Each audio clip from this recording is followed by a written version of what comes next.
Hey everybody, this is a bonus episode of the Supercalifragilistic Awesome Disney podcast. This is Chris. And I'm Kelly. And we're just going to take a few minutes here to talk about being in the parks in an age of coronavirus.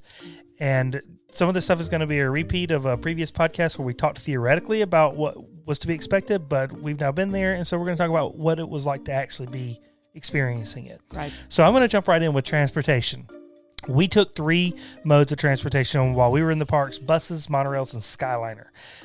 The buses limit the riders to no more than 20. It's split into various zones on the bus. I think there were like 5 zones, and the bus drivers are very intentional about where each party sits. Yeah. On the monorails, there's 1 party per bench. There are dividers between the monorail sections.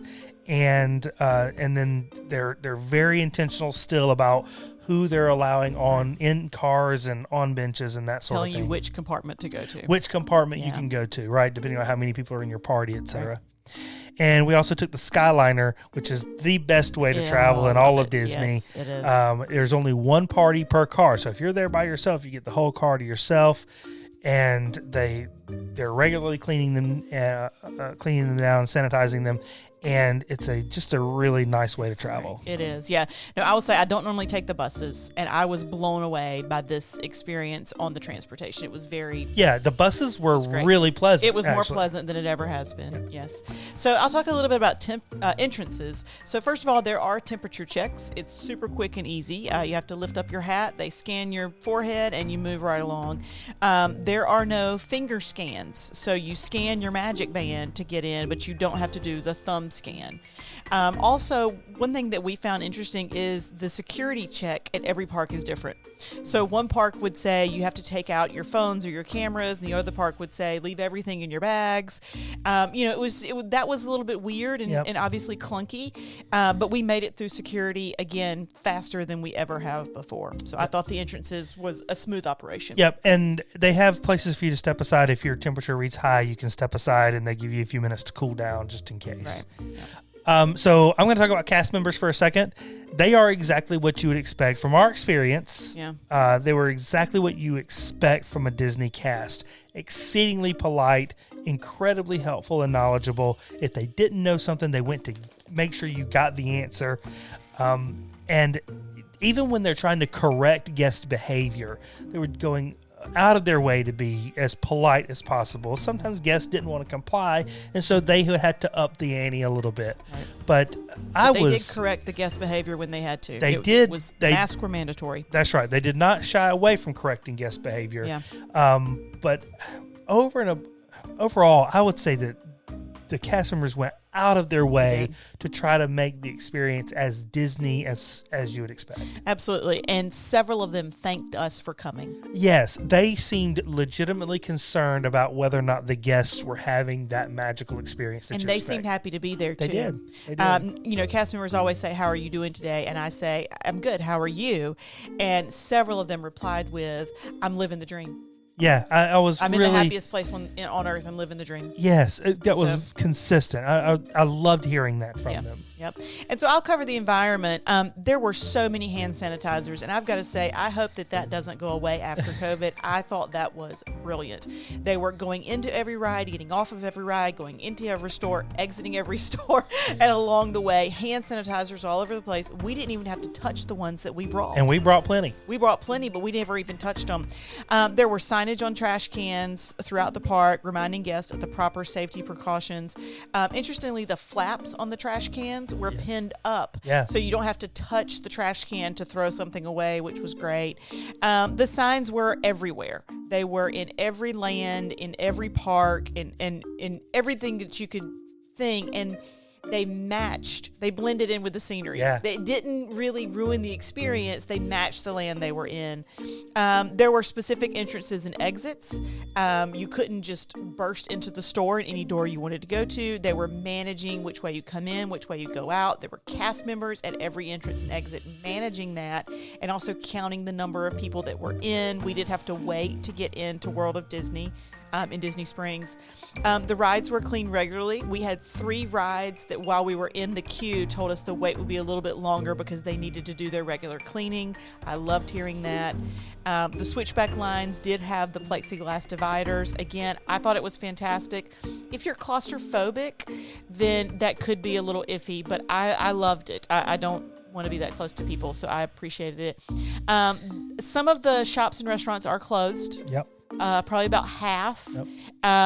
And, again, that didn't really bother us. We were able to get the merchandise that we wanted, eat the foods that we wanted. But if you've got something specific you're looking for, you might want to check before you go because it could be closed. Certain artists and performers are not there. Like, for example, the Voices of Liberty were not in America. Basically, anything that would draw a crowd that would be difficult to socially distance, not there. There was physical distancing in the queues. There were lines that said stop here, stop here, stop here. And for the most part, people were complying with that. And I loved it. I loved it too. The one thing that I found it difficult were the large parties. So if it were like 6 people in a party, they can't really wait on a 3-inch line. No, that's right. And so then they would end up taking up sort of 2 lines and the queue would get a little bit off. Yeah, it becomes incumbent upon the guests to self-police at that point. Right, but people were staying distant. They were. And so I appreciated that. Yep. As for the crowds, this if you want to experience Disney with low crowds, now is the time.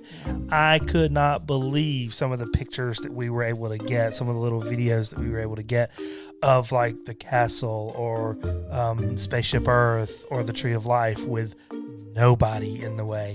And you see people taking pictures of themselves in poses that they would never be able to get.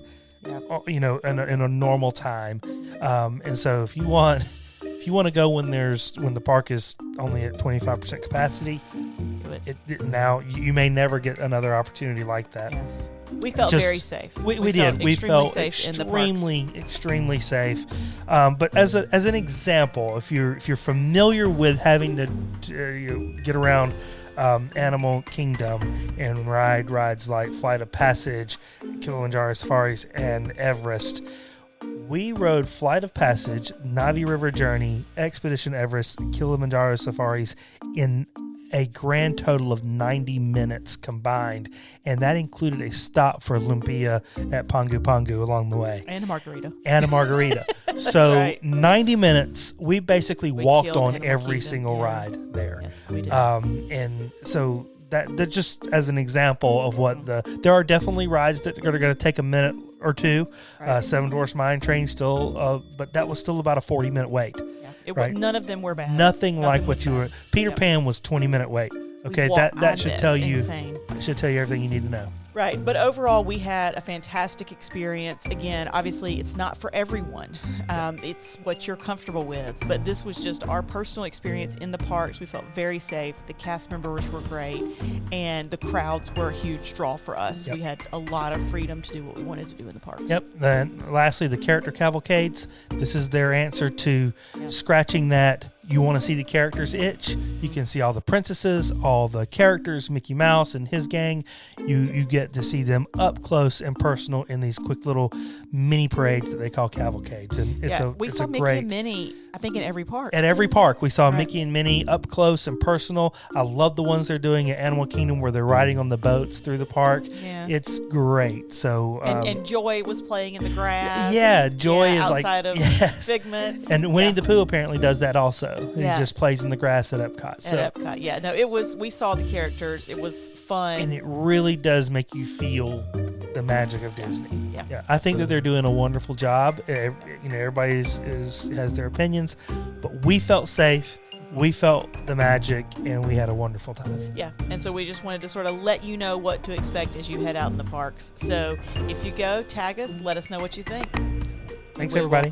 Catch y'all later. Thank you.